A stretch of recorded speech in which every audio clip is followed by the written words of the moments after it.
Hello, everyone, and welcome to episode 31 of The Cosmic Force. I am one of your hosts, Emma Park, and tonight we are back after what feels like forever. We have missed you guys, but we're back discussing one of the recent comic books, some recent comic news, and running down what's on this weekly pull list. So we'll be talking about the High Republic adventures tonight. Very exciting. But first, it is our very own Caleb Namanak. He's been playing Halo. We've been playing Halo. He got me into Halo. Actually, everybody got me into Halo, you know. Talk about it, Caleb. It's a group effort. Like I was talking to a different friend, a coworker, and he said it's like Halo Infinite right now, which just hit its like open multiplayer. It's weird. You're talking to people you haven't talked to in like 12 years and forming huge, massive fire fights. So it's great. If you haven't got onto it, you should give it a try. Halo is really, really good. But more importantly, it's the Christmas season. So I have all sorts of Christmas paraphernalia. Got a single Christmas tree flickering in the background. Got my presents tie. Have my little wife's advent calendar. It's time for the season. But first, yes, it is time to round out the trifecta of tonight. Jacob, how are you doing? I'm alive. Barely. It's finals weeks, finals month, folks. So can't wait to go talk civil procedure tomorrow. So fun. But for tonight, I get a slight respite. I get a little relaxation. I get to talk about the High Republic Adventures Volume 1. So I'm very excited to do that with you too.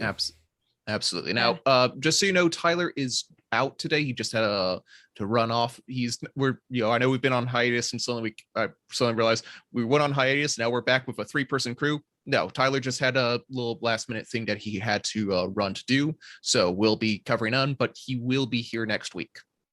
Absolutely. So with that, if you are joining us for the very first time, welcome. We are a Star Wars comics podcast that broadcasts live right here on youtube.com/Youtini every Wednesday night at 8 p.m. Eastern.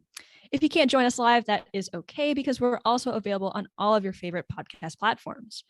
We're also part of the Youtini podcast network with nearly a dozen shows and a Discord channel at youtini.com/Discord with more than 1,000 members and dozens of channels to choose from. If you like what you see and want to say thanks, then head over to our Patreon channel at patreon.com/Youtini, where for as little as $5 a month, you can gain exclusive access to the entire Youtini podcast network of shows, as well as exclusive merch and community involvement activities. So, boys, we have a little bit of news to cover here first. Some exciting stuff. Caleb, do you want to take our first bit of news here? Absolutely. I was almost about to say 10-year being gone, but after a while, during the entire 80s and 90s, and early 2000s, Star Wars was run by Dark Horse Comics, and they've put out a litany of really great series. They lost their license when Marvel bought out the company, then been subbing things out to IDW, and as we're about to talk about later on today. But very recently, as in like 2 weeks ago, they officially announced that Dark Horse is regaining the license to Star Wars comics. What that looks like, we have no idea. They have not announced any new series. They haven't announced what's going to happen to all the Dark Horse comics that were on Marvel Unlimited. It is an exciting time, though, because Dark Horse has had a lot of really great series over the years, and we may or may not be planning to talk about them in a lot more detail, but it's exciting. I think it's very interesting. Now, to be fair, I haven't read a Dark Horse comic modern what's going on, so hopefully their publishing and their management is in a really great strict step right now. That said, it sure looks like if LucasArts is going back to them, but we shall see what happens in the future, maybe in a couple of months when things start getting announced and released. Yeah, so this is actually really interesting. Do you guys know? So obviously, Dark Horse is taking over the license for IDW, and IDW is more focused on sort of the younger audience. Does Dark Horse do any younger audience comic books? Does anybody know? I don't know any of any that they've done. Although, again, I'm not like Caleb. I don't read Dark Horse out of Star Wars.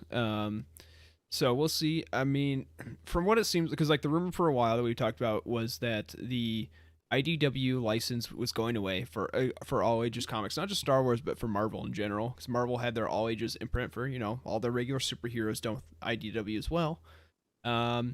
So we didn't know what was going to happen. We thought a lot of these like High Republic adventures we're talking about tonight and Star Wars adventures might go away, but it seems like they are, at least in spirit, transferring over to Dark Horse. We don't know yet really anything, if it'll just be the same name for a different publisher, or if it will be completely different. But the quote that they had was, "We're gonna have stories from the High Republic all the way through the Rise of the First Order," which would be the High Republic adventures through what Star Wars Adventures 2020 has been a lot of First Order or sequel era stuff. At least that's where it started. Yeah. So that's kind of what we're looking at right now. Yeah, I think this is exciting, but also there's a lot of unknowns still.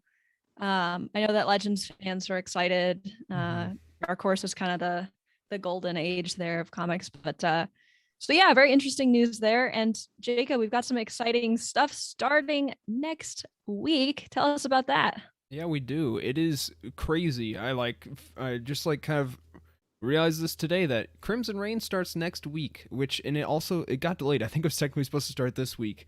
But it's comics. So comics in 2020-21, if it doesn't get delayed, I don't know. It's a lie. I don't know what to tell you. So yeah, it starts next week, which is insane to me.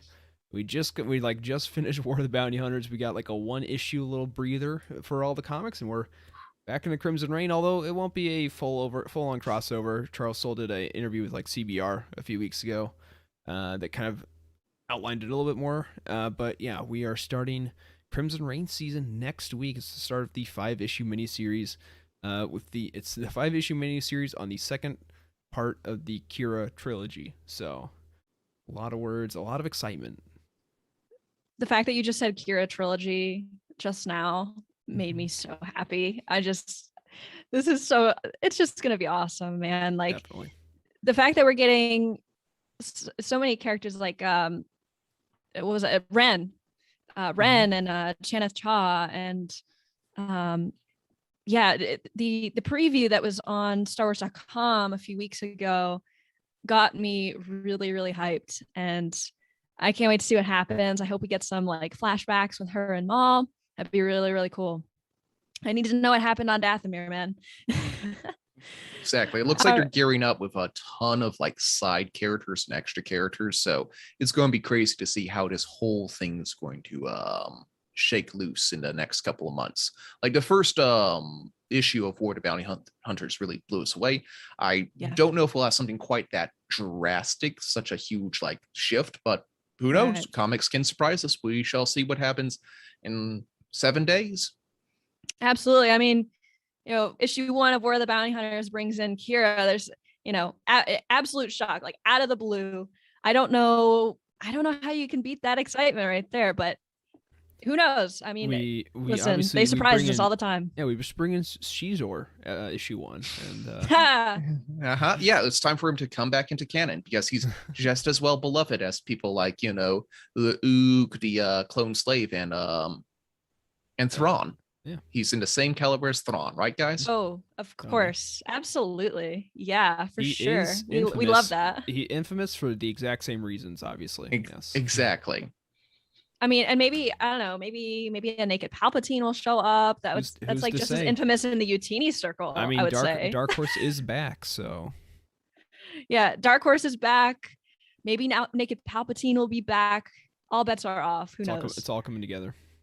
It is. It's all coming together. Where's Jared at? I think he still has about like 5 more minutes before he's done with his Wednesday evening obligation. But yeah, no. Although now that we've said Legends, he might be cutting a little early. He might show up. All right. With that, next up is our weekly pull list. We've got 3 awesome comics this week. Jacob, take it away.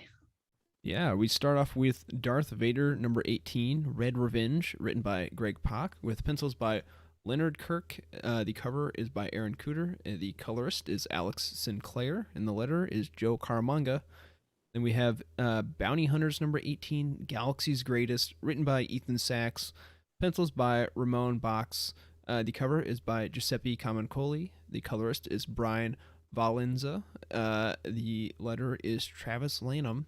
And then lastly, we have the High Republic Adventures number 11, written by Daniel Jose Older. The artist is Harvey Tolibao, and the colors are from Rebecca Nolte.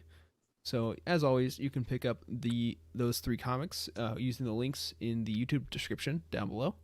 I don't know what you guys thought. I've not had a chance to read High Republic Adventures. Darth Vader, it's definitely it's feeling like a transition issue, which it was. But I'm interested to see where it's going, and a little bit of the same with Bounty Hunters, but I did like it a little bit more, which surprised me. Like I agree. Bounty Hunters has been like really good these last like 2 volumes. Like everything is starting to hit now. Like Valence is kind of like a generic superhero, so he's kind of boring when he's just doing his own thing, but now that he's having like extra things to play off of, I think his character is working a lot better off this time around. I just really need to reread volume 1 and 2 to figure out who the heck like Same. the Unchained or all these like Corellian like crime syndicates. I'm like, you all kind of are the same to me. Major same for me. The Montagues and Capulets. Capulets and Montagues. Yes, exactly. I mean, they could be called that, and I couldn't even tell you if you were right or not. But yeah, I think this might have been the first week ever that I thought Bounty Hunters was better than Darth Vader, which feels really weird to say. Or at least I enjoyed it more than Darth Vader. The ending of Darth Vader was fantastic. Yes, that's true. And I did read the High Republic Adventures. Boy, that is heating up. Daniel Jose Older, man, he's so good. He's so good. So yeah, I highly recommend reading that. We are going to be skipping what we're loving this week because it is a roundtable episode, but we do have a brand new ad for you. If you haven't heard yet, Youtini Gifts is now, and not gifts like GIFS, it's gifts, GIFTS. That's very important. Is now launched for the holiday season. So we are going to roll an ad all about that. Be back in a bit. Hey everybody, it is Eric, president of Youtini and co-host of The Living Force, which you may be watching right now, here to tell you about something that's going to make the holidays a bit easier. We have made a new website for you called Youtini.gifts. Now, this is a website that is based around the fact that shopping for Star Wars fans is very hard. We like a lot of things, we also don't like a lot of things. So we at Youtini have made some curated gift guides for you to make shopping for those in your life a little easier, and to make shopping for you a bit easier for people in your life. So whether you want Star Wars apparel, you want collectibles, you want stuff for gamers, you want stuff that's only featuring the child, you want stuff for your office, kitchen, what have you, we got guides for you curated through sites like Etsy, through sites like Amazon, through anything you can imagine. We have scoured the internet for really fun stuff. Head over to Youtini.gifts, that's gifts plural, like things you're going to find under the tree. Get shopping today, get anything you want for the Star Wars fan in your life, and let us know what you think.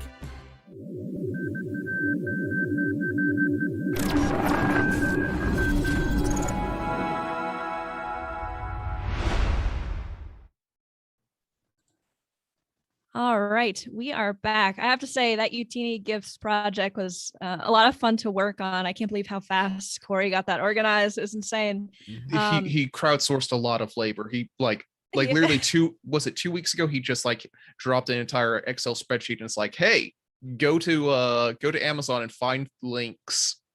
Yes, Go. absolutely. But you know what? It wasn't super hard to convince people to do it because the collectors on the team, like myself, I felt like I was born to do this. So here we go. If you're watching us live on YouTube, we have the Jacob showing off the website right now. There's a bunch of different guides that you can get for gifts. This is the Funko one. So we have just a bunch of products that our team really love that fit a bunch of different categories. We've got different characters and got a lot of themes. Grogu. A lot of Grogu. A lot of Grogu. Like, I was the one that did the Grogu tag. guide. So He has a specific tag, yes. He does. And you know what? It didn't take me very long to find like more than 20 Grogu items. And Yeah, so gotta love Grogu. So if you're looking to shop for the Star Wars fan in your life, definitely check this out. If I knew any Star Wars fans in my life, in my family, which I don't, but if I did, I would definitely be using this website. I found it very useful for Secret Santa stuff, like trying to give recommendations for stuff to buy me. It's like, well, I don't know, like whatever. But it's like, hey, here's this website. Go find something for me under $25. There you go. It's like, that's about it. Like anything you pick there, I'm probably gonna enjoy. So It's perfect. It's like a Star Wars fan's wish list, basically. It is. All right. So now let's dive right into our roundtable on the first volume of Star Wars: The High Republic Adventures. A little bit of background on this. It's written by Daniel José Older with art by Harvey Tolibao. The colors are by Rebecca Nalty, letters from Jake Wood. And this contains the issues 1 through 5 of the High Republic Adventures. It also has a B story from Star Wars Adventures number 6, which I actually didn't know that. I have the individual issues on Comixology, and I didn't have the trade. So that's an interesting tidbit. Yeah. For those that read it, does that have anything to do with what with the High Republic? Yeah. It was. It's actually I actually have the floppy issue right here. This was the B cover, with Dr. Udersound and Marching Row. It was like Mari Santeca. Santeca, yeah. Yeah, it was just like the back issue or the back story was a little story about like them running through the Gaze Electric on like a little mission. Not the main characters. There's like some random Nihil doing a mission. So Mike actually in our chat let me know that was in there because mine was delayed coming from my LCS. But yeah, it was a fun issue. It was a fun little thing. They didn't tell us it was going to be in there, but yeah, you can go nice find surprise. out a little John. I love the art on this. It, like kind of like Cam Kennedy-esque colors. Yeah, I can see on this that. first page, at least on the first page. Yeah, to kind of watercolored green. Yeah.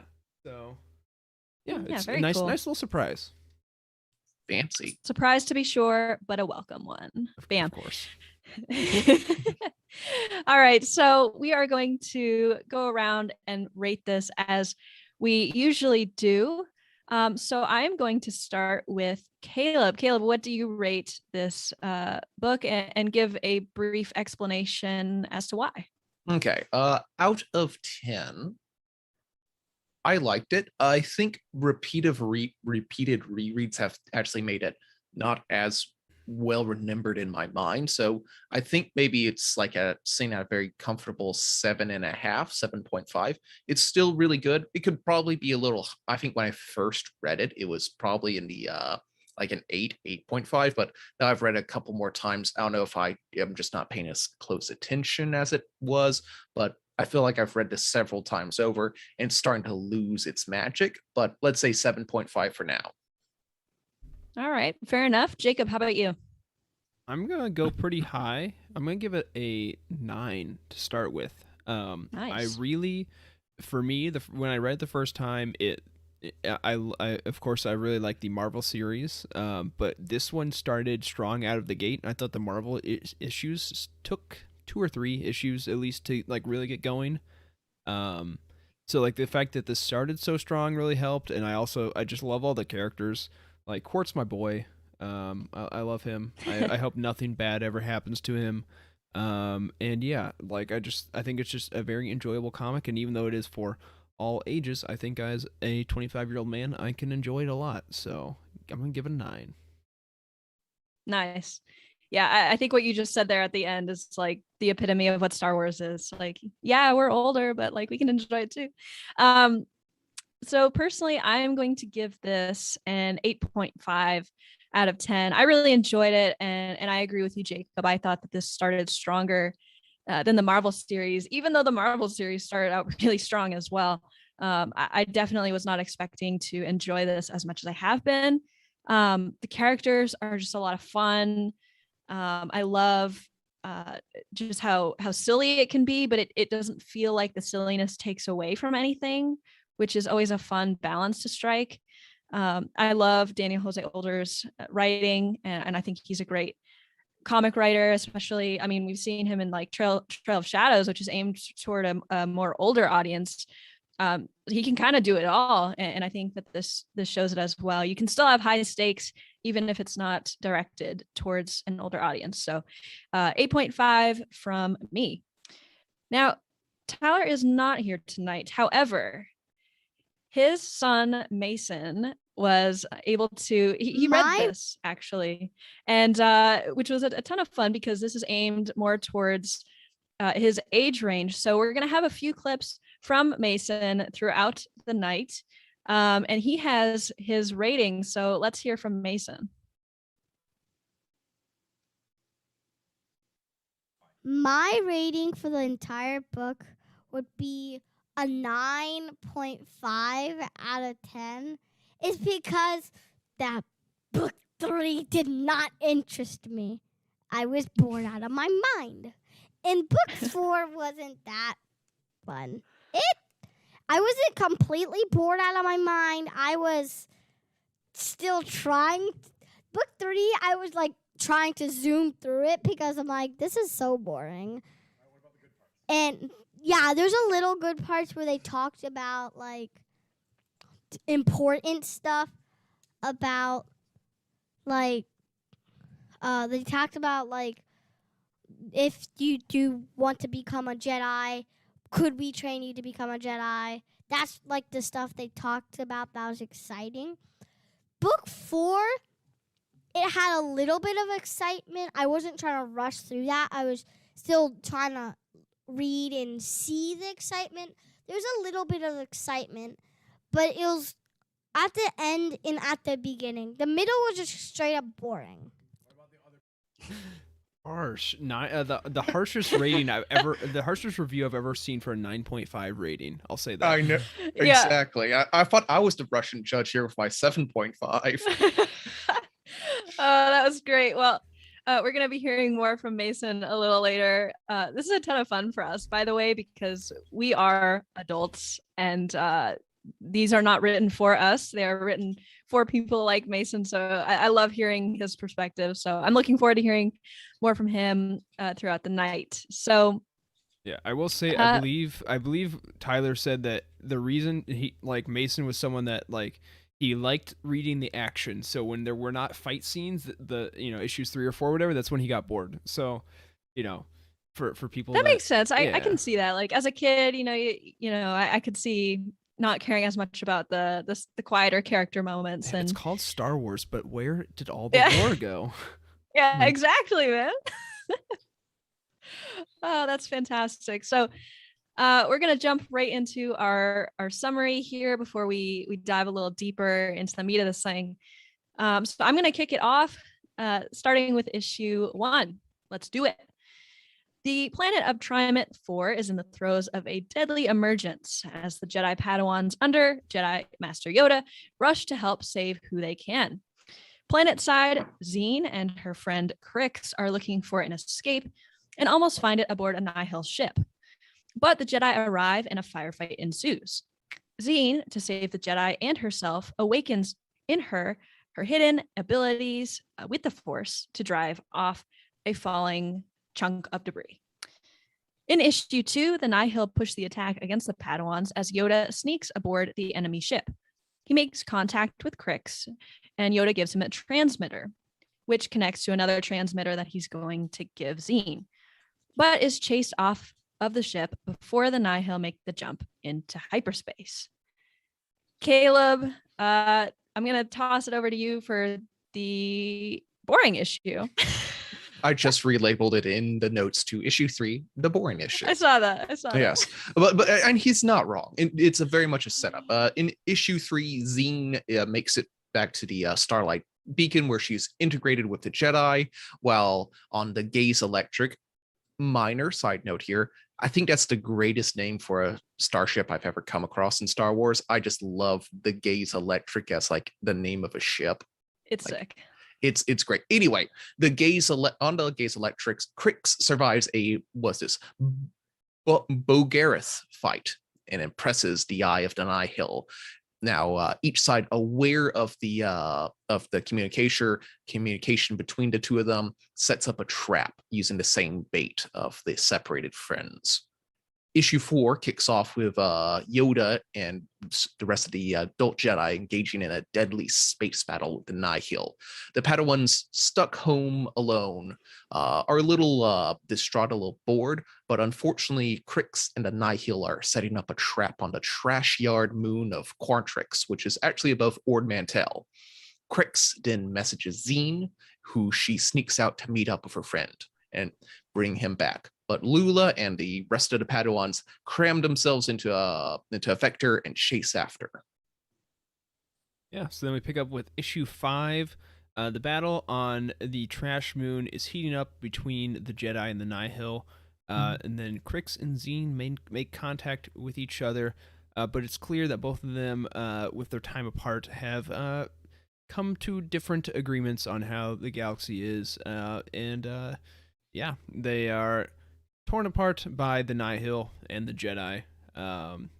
So they go from there, and after that, Zine decides to dedicate herself to her new friends, while Crix alternatively stays with the Nihil and becomes a little mentee of Martian Row.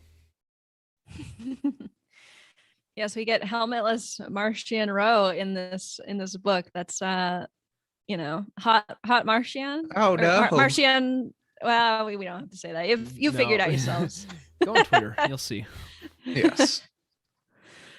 Here's the entire squad. So that was the kind of brief rundown here. So let's talk a little bit more about the meat and potatoes of this whole story, the characters. We didn't mention her too much by name, but kind of the main central character of this whole narrative is Jedi Padawan Lula Talisola. I wasn't, probably put a little hyphen there so I know where that is. Yeah, Lula Talisola. She's kind of our main character. She's a kind of a major point of view character for the very first issue. Got a couple discussion questions here. So, of our main characters, like, how do we feel about her? Like, when we think back to her character, like, what are some of the things that jump out to you two? I think that the main thing that jumps out to me is how she questions herself as a Jedi. She questions like her confidence and how she thinks everybody around her is definitely confident in what they're doing, even though they're not. I mean, nobody's had to deal with a threat like the Nihil before, and she feels very self-conscious about her abilities in battle and saving people. She doesn't feel like she's ready yet. And I liked seeing that perspective, honestly, especially in somebody so young. She has these great masters to look up to. I mean, she's like traveling the galaxy with Master Yoda and buckets of blood. Like she's got some really awesome mentors there. So she definitely has, some doubts about herself. And I think it's going to be really great to see.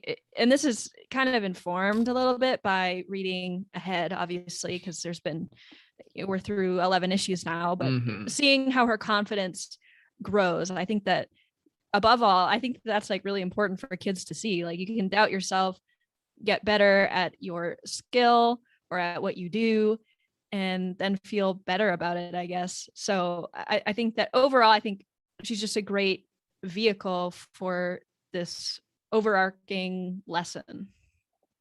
Yeah, I'd agree. I think when I first started reading this, I was very scared because we had, at least how it was presented early on, it was like you have Vernestra, who's like the best Padawan ever, and you have Reith, who's like the best Padawan like of all of his friends, and then you have Lula, who's like the best Padawan on the like Starhopper. I think it's Starhopper is their ship. Starhopper, yeah. It's like you have all these three people which are like the best, and it's like, well, that's kind of, at first I was like, that's kind of boring. Like they all kind of sound the same, but like I've been so happy over the past two phases to see how they have grown and become very different from each other. And I think for Lula, a lot of that is her. She's, despite the fact she's completely capable, we haven't seen her fail yet, really.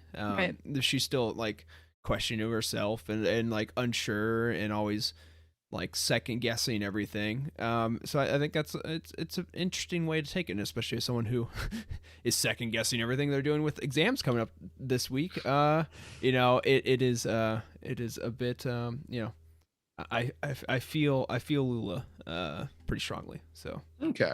Well, I mean, that just proves to you that these lessons can, they're meant for kids, but they can totally apply to adults. That is like the perfect example of that. Absolutely. So that kind of bleeds into my next question I wrote here. Does she do a lot to differentiate herself from the other Padawans we have seen before?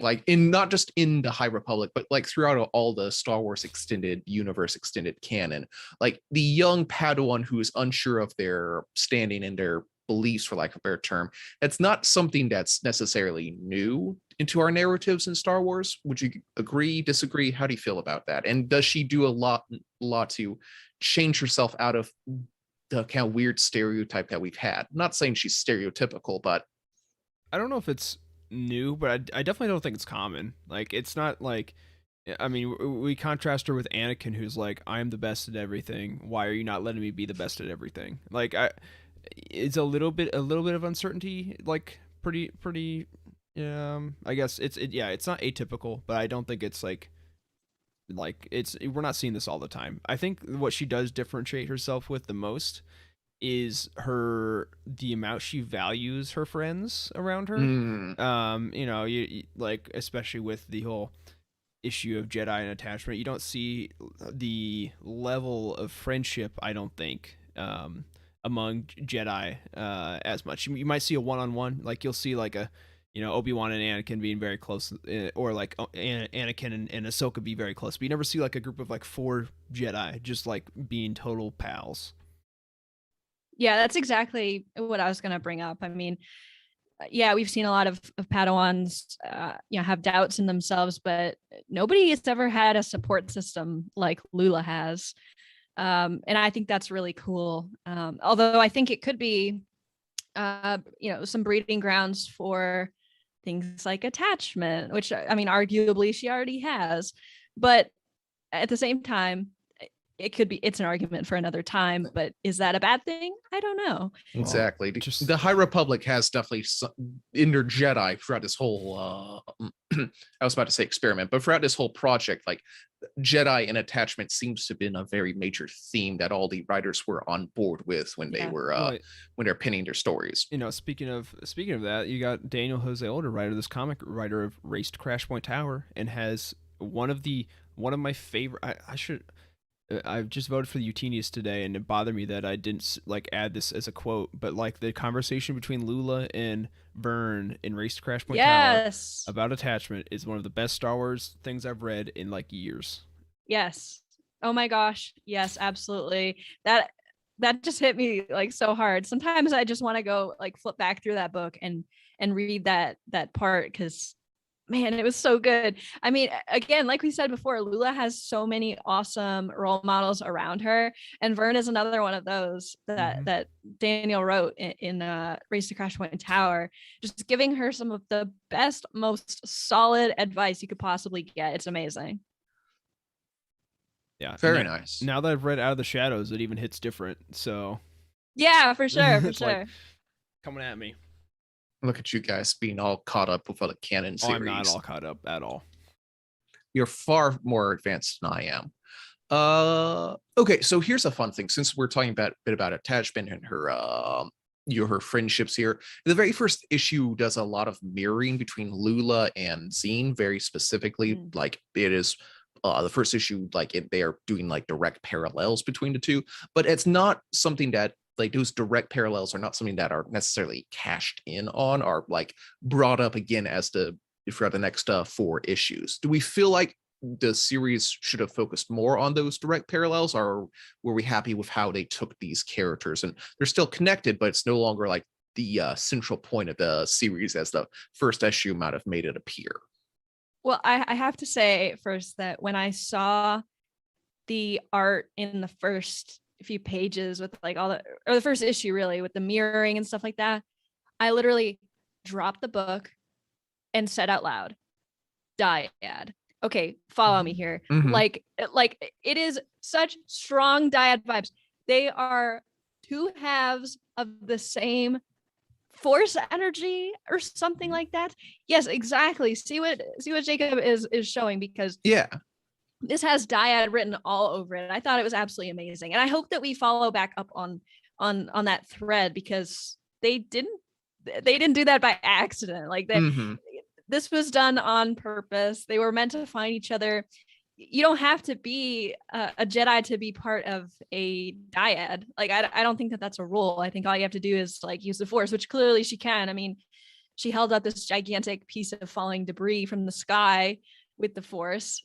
She's like absolutely incredible, and so I hope that we follow up more on that thread. I wish that we got to focus a little bit more on Lula and Zine's budding relationship. I would say, like, yeah, they became fast friends, but Zine was focused quite a bit on Crix in this book, and I think it would have been cool to kind of explore. You know, she's just met all these new people, basically just been thrown into a new family that she loves, and what is that like, getting to know them. But yeah, overall I got dyad on the brain. Yeah, I mean, I think more like there's definitely. I also had the same diet thought at first, and I think just like in general, we're just it's just a nice way to show like story parallels with artistic parallels. Like you have similar experiences across the like here, like this last panel, like you still got like you got the mirror thing, but it's Yep. Crix and Zine. Yeah. So Exactly. that kind of thing happens a few times. I think it's just creative visual storytelling is what I would say. Okay.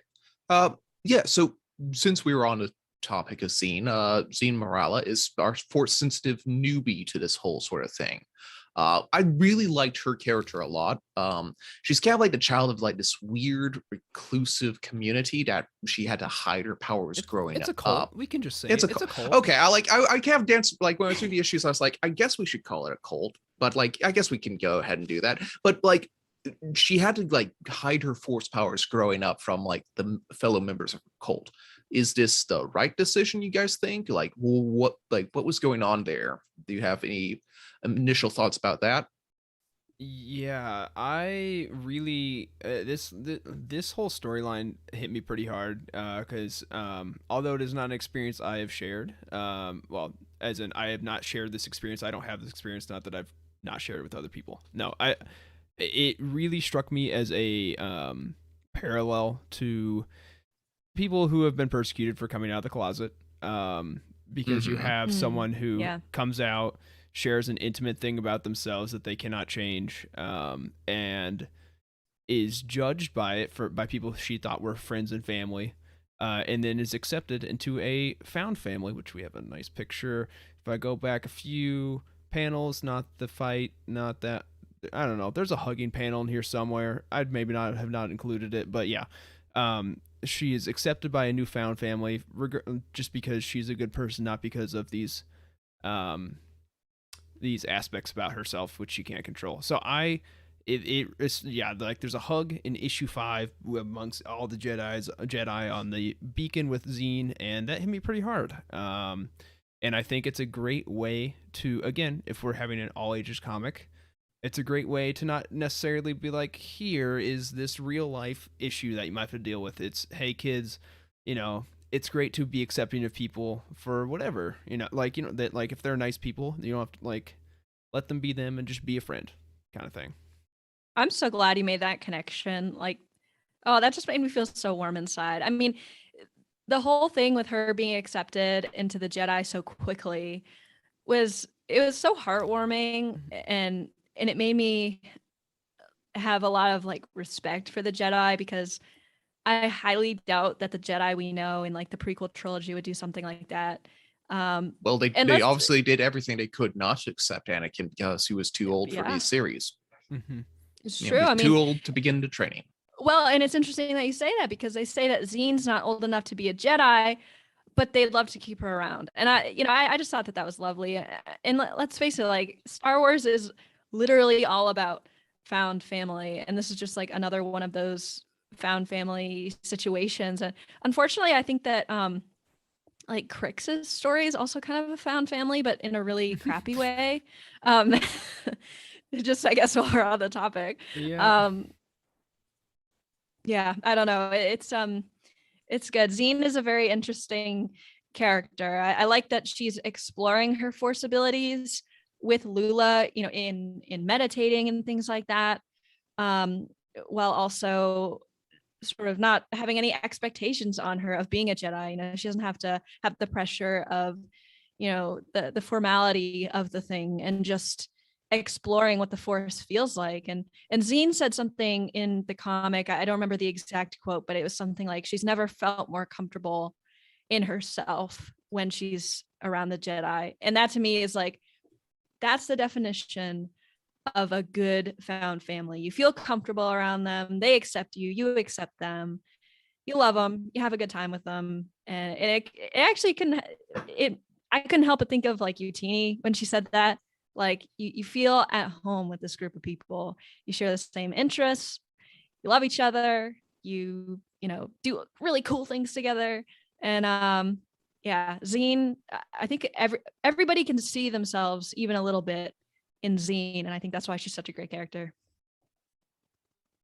Absolutely. I think, wow, I wish we can put a nail on that whole subject there. Well done. Yeah, that was anything else to add there? No, I don't think so. Okay, well, let's keep this zine train rolling. Now I did allude to this, that it seems like the connection between Lula and Zine was kind of the first part of the driving force, but it very quickly became an issue, a kind of a fox and the hound between Zine and her childhood friend Crix. And they were the main driving plot of this force. Like I really did like Crix's story aboard the Gates Electric with the Nihil. How do we feel like? Did we feel like she was pushing her side of the story enough? Do you feel like she was making the right decisions? Or you were engaged when you were around her with the Jedi, compared to the other side of things? That's an interesting question.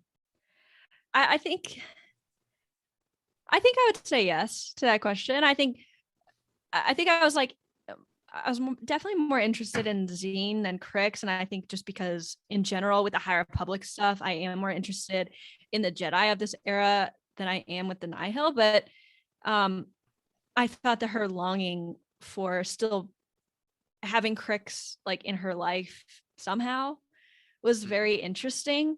It's like she wants to be with him, but knows that she shouldn't because he's not going to accept her, and he's also probably bad now. We know he is, but she doesn't know that. So yeah, I thought that dichotomy was interesting, like wanting to, like having a longing for someone, but knowing that you can't for multiple reasons. Exactly. And one last little question before we move on to Crix. Do we feel like Zine is jumping from one cult to another cult? Do we feel like she's just swapping out her like really orthodox, very almost repressive sort of society for a different, maybe less repressive society? Like the Jedi, keep in mind, we are very used to seeing Jedi in the Clone Wars era, and in you know, right before that era, where they were very, very brown robes and staunch and very protective of their environments. We're definitely seeing a different side of the Jedi this 300 years ago, but do we feel like she is changing from one cult to another? How do you guys feel about that? Yeah, I don't think so, and here's why. There was a part, I don't remember which issue it was in, but they were talking about what they should do about Zine on Starlight, and Lula said, well, we should ask the person whose opinion matters most, Zine's. And I think that it was clear to me that Zine has the option to leave when she wants, if she wants to, but she's choosing to stay because she truly enjoys the company of the people around her. So in that way, I do not think that she traded cults.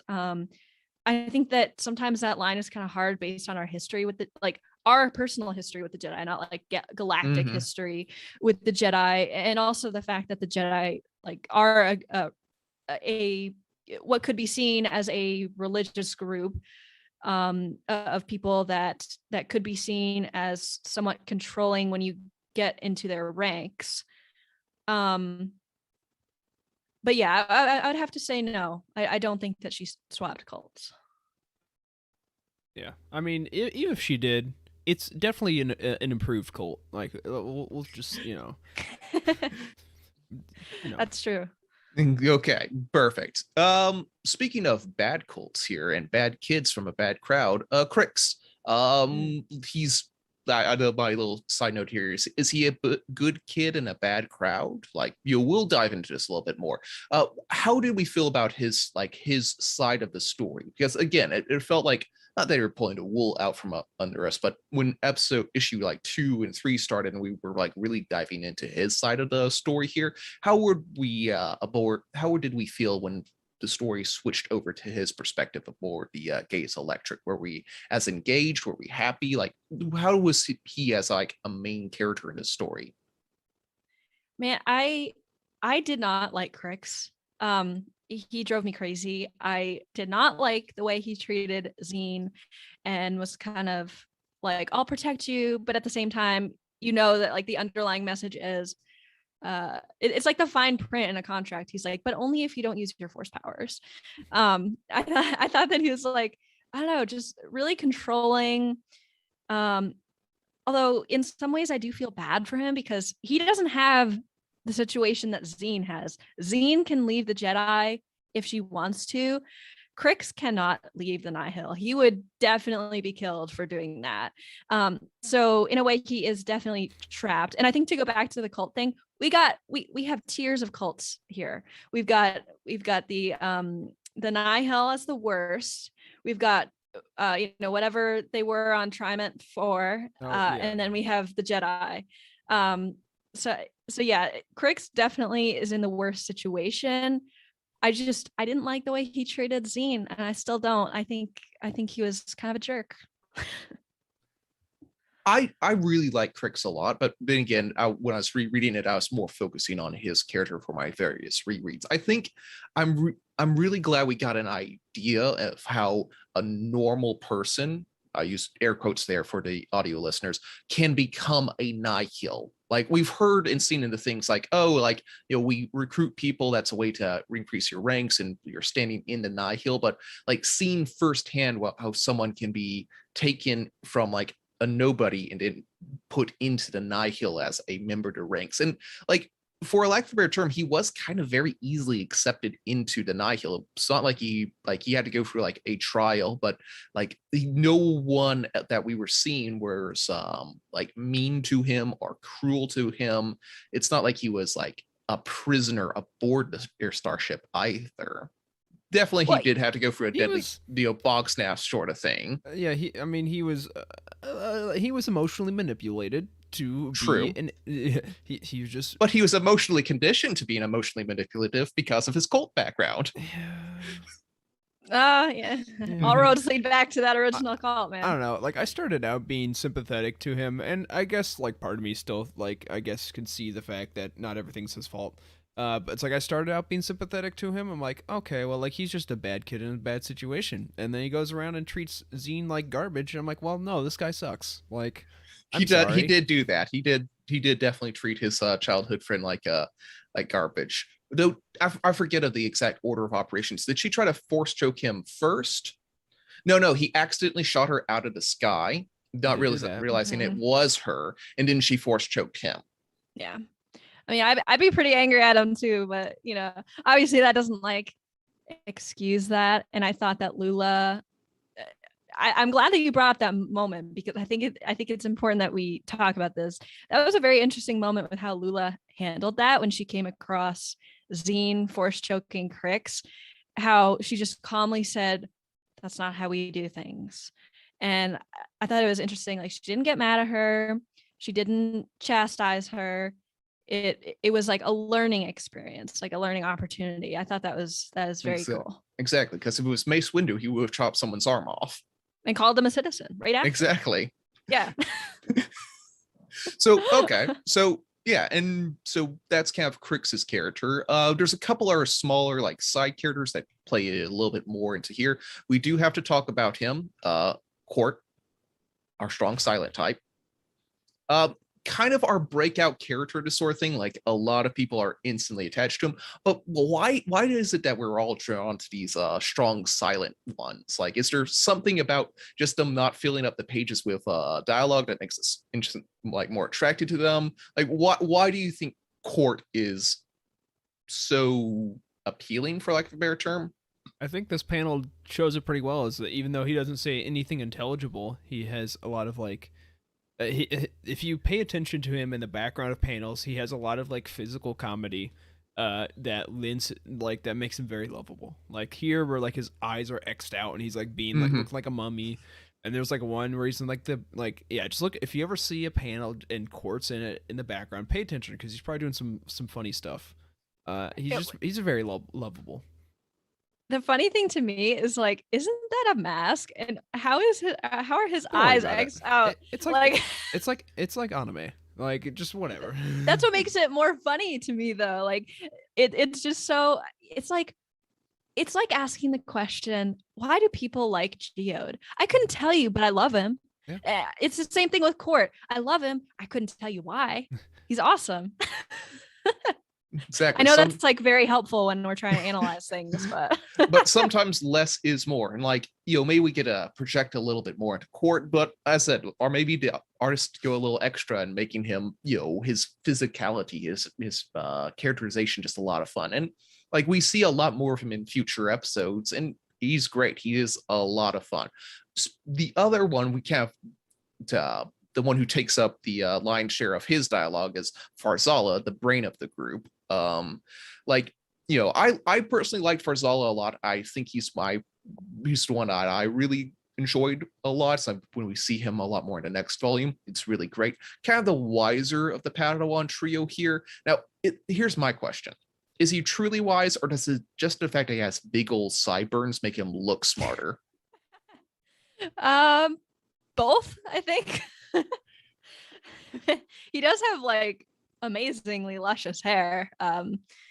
Yeah, I don't know. I think he definitely, he's wise beyond his years. He doesn't give me a Padawan vibe very often, which I think is cool.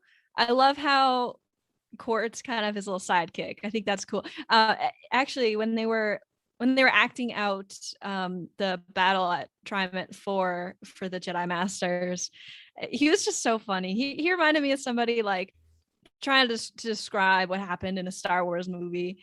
It was incredible, kind of like what we would do, making sound effects with our mouths. And he has a love of life. I think that's just what I love about him so much. Yeah, I will say I just think it's hard to. I like him. I think it's hard to give an informed opinion on him until you talk about Volume 2. Exactly. I agree. He's definitely playing second banana to in the story wise, but I'm glad you're setting him up for future things. And then we did that. For those who don't know, in Volume 2, it focuses him on Court doing a mission. And then we kind of go back to the to Lula and Zine. But that's kind of the main overarching characters. We have a couple others like Yoda and Buckets of Blood who do great character work here. Speaking of Yoda, really quickly, I have to mention it is now canon that Yoda makes pastry treats.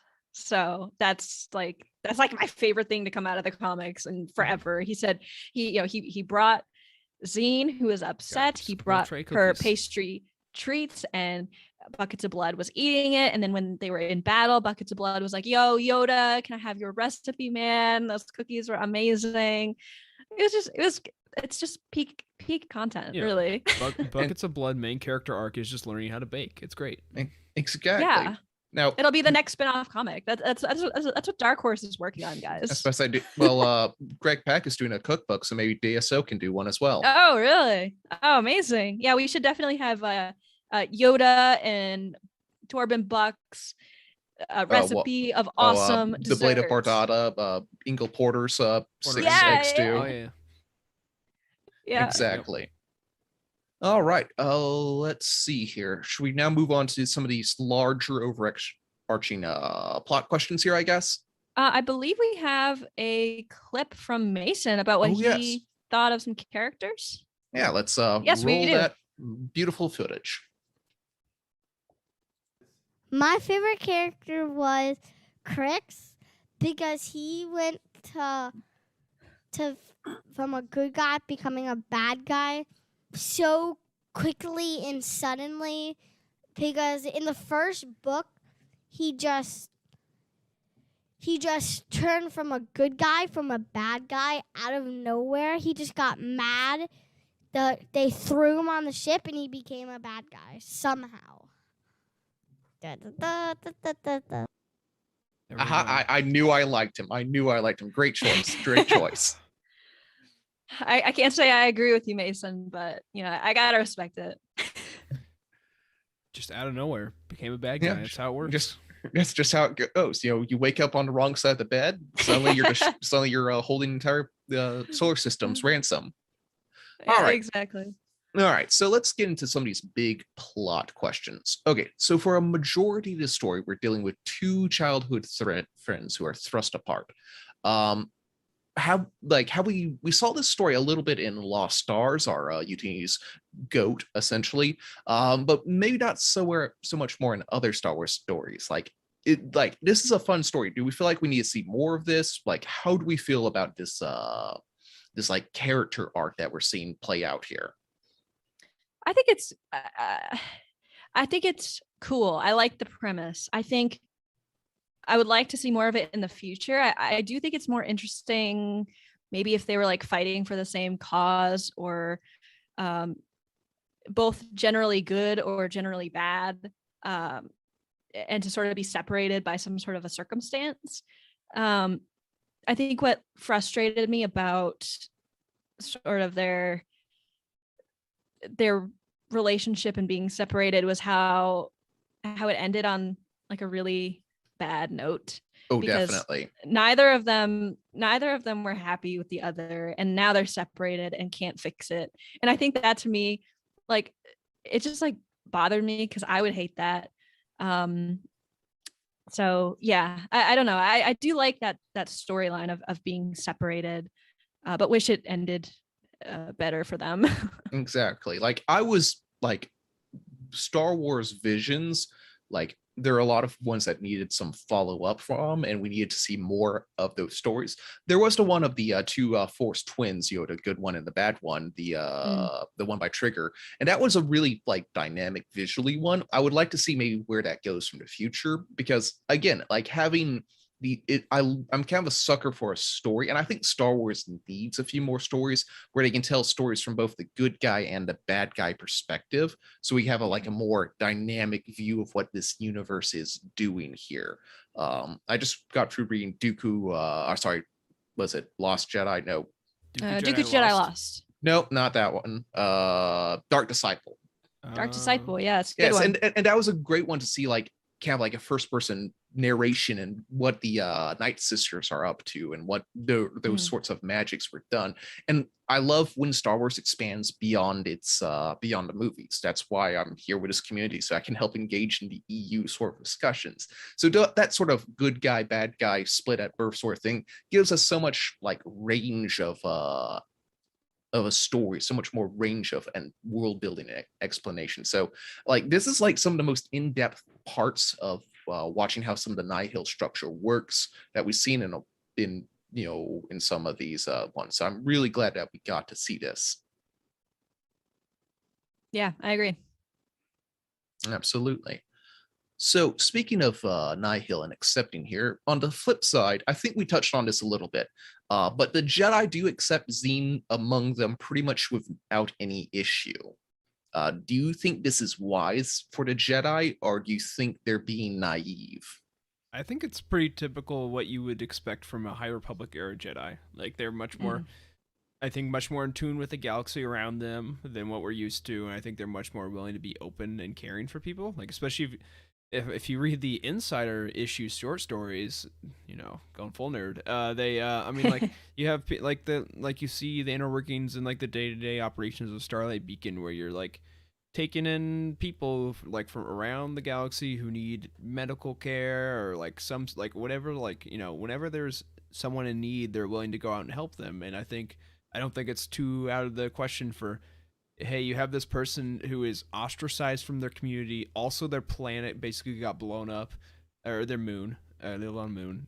Yeah. So, like, what are they gonna do? Well, I guess if no one else is gonna take care of them, then the Jedi are gonna take care of them until they get some figured out. So, I think it makes sense. Although we see that a little bit in another High Republic story, and it doesn't go very well for the other person. But yeah, I think it makes sense. Absolutely.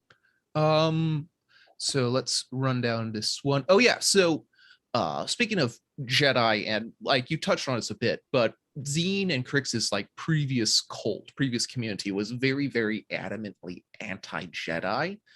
Do we feel like that fear is maybe justified in the greater Star Wars universe?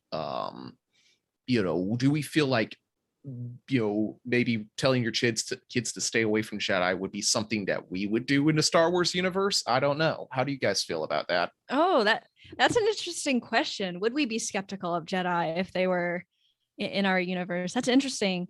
I think I'll say first, I would be interested in learning what exactly happened to make them distrust the Jedi so much. Like, there had to be something that happened. Yeah. Yeah, and then the second thing that I will say is that I think a lot of the problem that people in the galaxy have with Jedi is just that they're mysterious.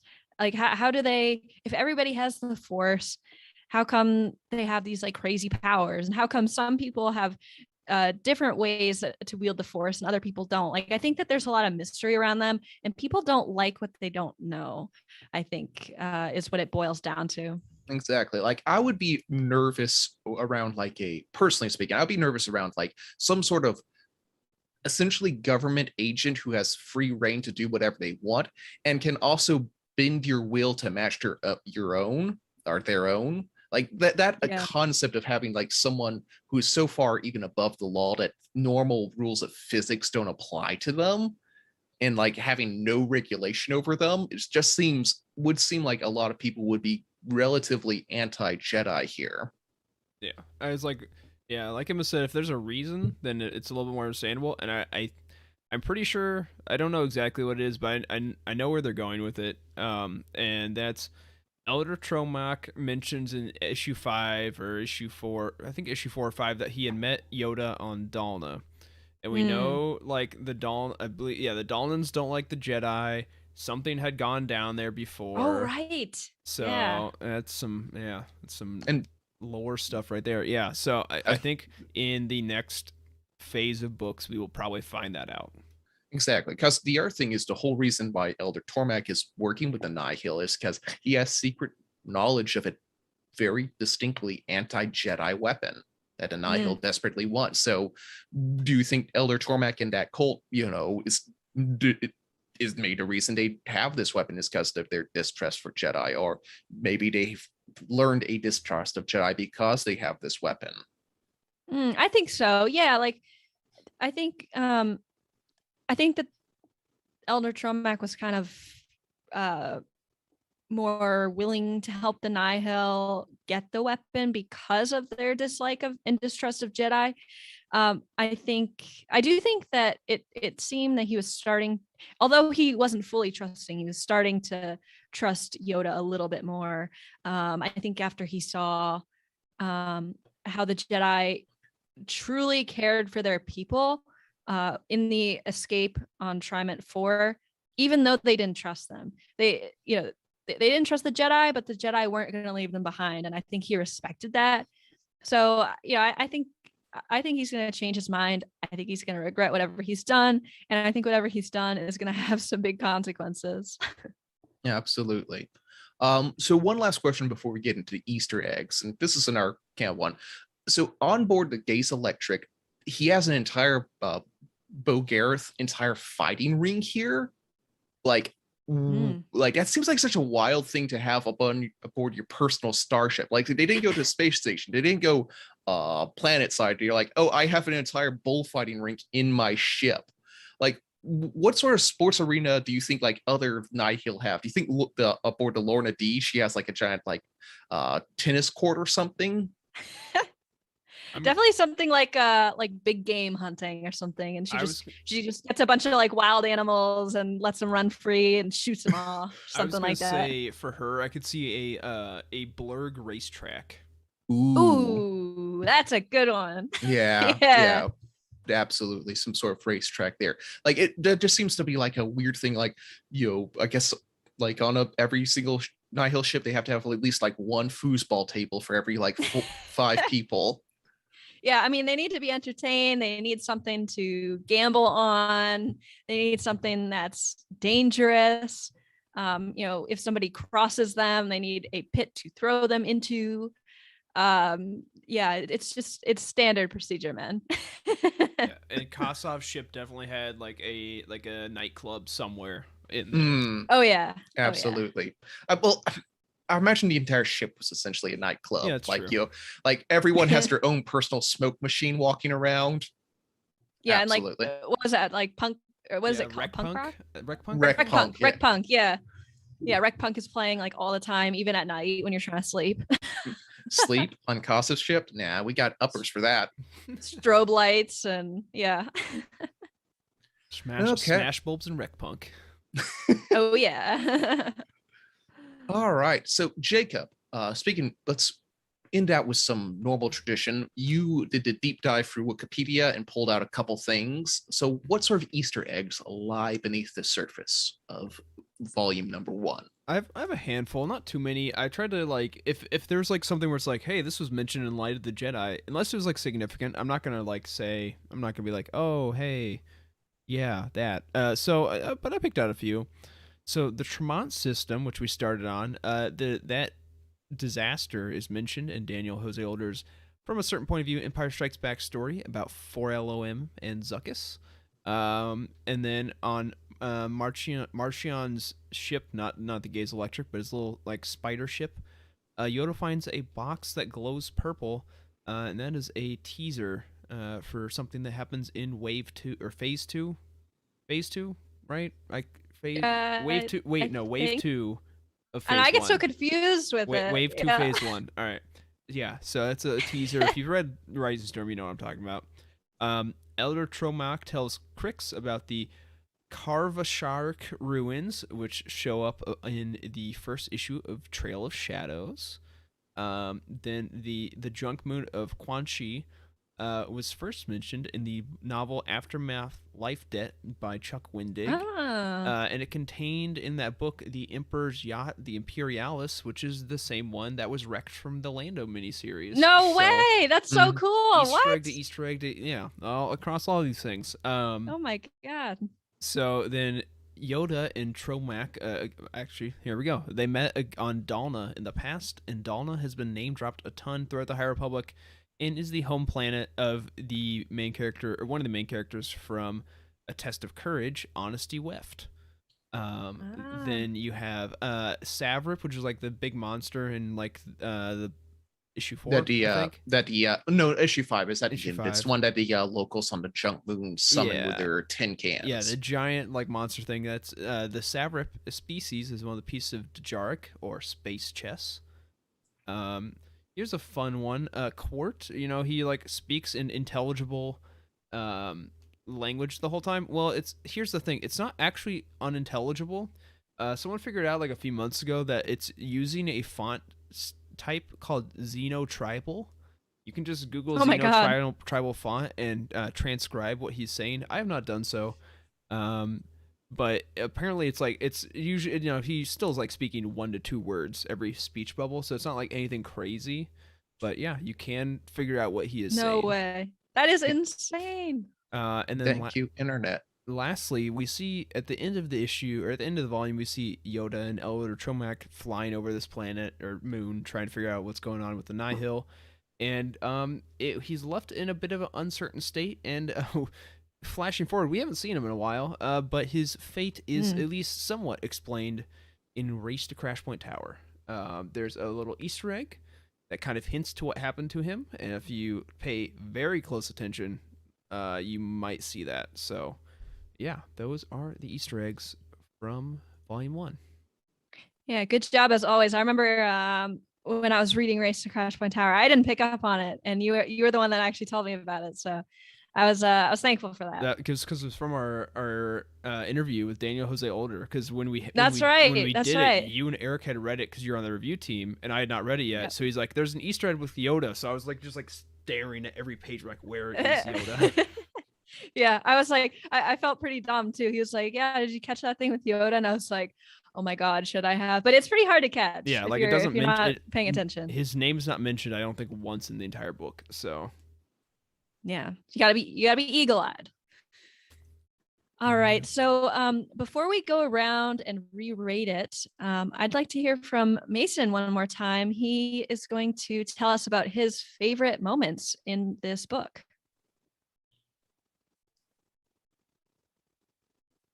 Oh. My favorite part is when when Crix thought that Zine was a Jedi and got a rocket launcher and Zine. Yeah, I liked it because somehow when in the first story they were best friends, all lovey-dovey, and then all of a sudden, take that! Ha ha ha ha ha ha ha ha. Wow. Oh my goodness, I love a rocket launcher too, Mason. I mean, you're right, man. I think I'm just being reminded that Mason is a young boy, and it's like, yeah, seeing the dude shoot down the girl ship, A spaceship. yeah. It's great. And that was a fun thing. I think if I had to say my favorite moment, it would be the one right after that, like the confrontation on the junk heap, as like it starts with the two of them, Crix and Xena, are Zine and Crix, talking and arguing, like the escalation of that, and then the Nihil show up and try to take him away, and then the Jedi show up, and then the next Nihil ship shows up. I love that escalation of that entire conclusion there. But yeah, he's absolutely right. Shooting that down with the rocket launcher, peak Star Wars. Really great. I think this is a very good showing or just a way to show how these all ages comics they are for everyone, because you have the Crix shooting down the spaceship for the Masons of the world, but then you have the found family story for the adults of the it's also for Mason too, but that's gonna we are probably gonna appreciate that more than him, at least right now. So I it's great that you can have a little something for everyone. Yeah, absolutely. So thank you to Mason for doing that. I know Tyler had an absolute blast hanging out with Mason and asking him some questions. It was really cute that Mason wanted to. He wrote notes on the book, so I thought that was just awesome. And it was fun for us to hear it from a kid's perspective. So that was awesome. Let's re-rate the book before we get on out of here. I will start with where we began, and that is Caleb. Caleb, do you change your rating? Absolutely. I think talking more about this, and I'm reminded of all the good parts I really, really enjoyed on my first read through. It does a great job of setting things up. I really love the narrative structure. I think I said it was a 7.5 the first time around. I'll make this a big up. I'll say 8.5. It's absolutely worth a read. You should find it at your local store, pick it up, and just really enjoy it. It's definitely worth reading all the way through. Awesome. Jacob, how about you? Do you change your rating? There are some of the things that I had forgotten about, that having talked about like thematically and stuff like that I probably didn't appreciate as much. So in my initial rating, so I'll bump it up to I'm gonna go a 9.25. So yeah, I've definitely, again, highly recommend it. Obviously, you can be a Mason, you can be a Tyler, you can be anyone and still enjoy this comic. So I would highly recommend it. 9.25 is my final rating. Very good. I started at an 8.5. think I'm going to go up to an 8.7. It was really, really enjoyable. I think that these characters are going to be really important moving forward.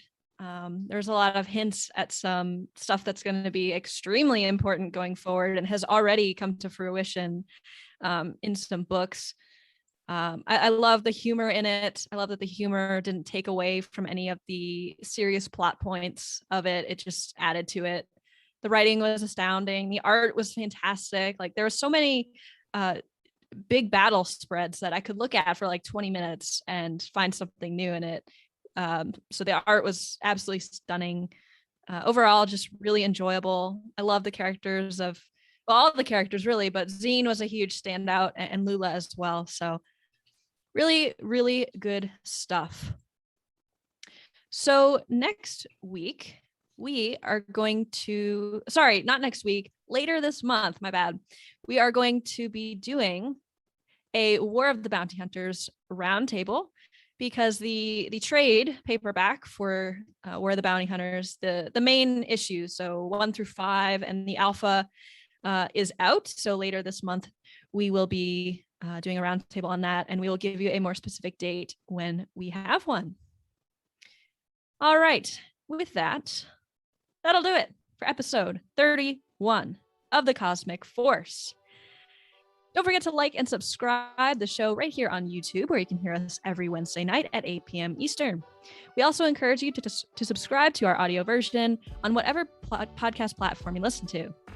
Be sure to visit Youtini.com for reviews, articles, and news for the entire expanded universe. We encourage you to join our Youtini Discord community by joining Youtini.com/Discord. And you can help support the show by heading to Patreon at patreon.com/Youtini and start receiving exclusive perks starting at just $5 a month. Special thank you to JG Kars, OK Endar, Cheryl Bell, Patrick Ortiz, Carl Sander, and Earl Q on our Jedi High Council, and Matt Billington, Elizabeth Cloutier, Jason Mitchell, Freddie C., and Sally and Chris Eilerson on our Alliance High Command for their amazing support. You can tweet at the show at Cosmic Force Show or at the host individually. I'm at IrmaJedi26, Caleb is at Caleb Lamanek, and Jacob is at Jacob Bausch. Thanks again to Caleb, Jacob, and special guest Mason for hosting with me. A special thank you to those of you who tuned in live tonight and to our listeners in the future. We truly appreciate you. See everyone next week, and may the Force be with you.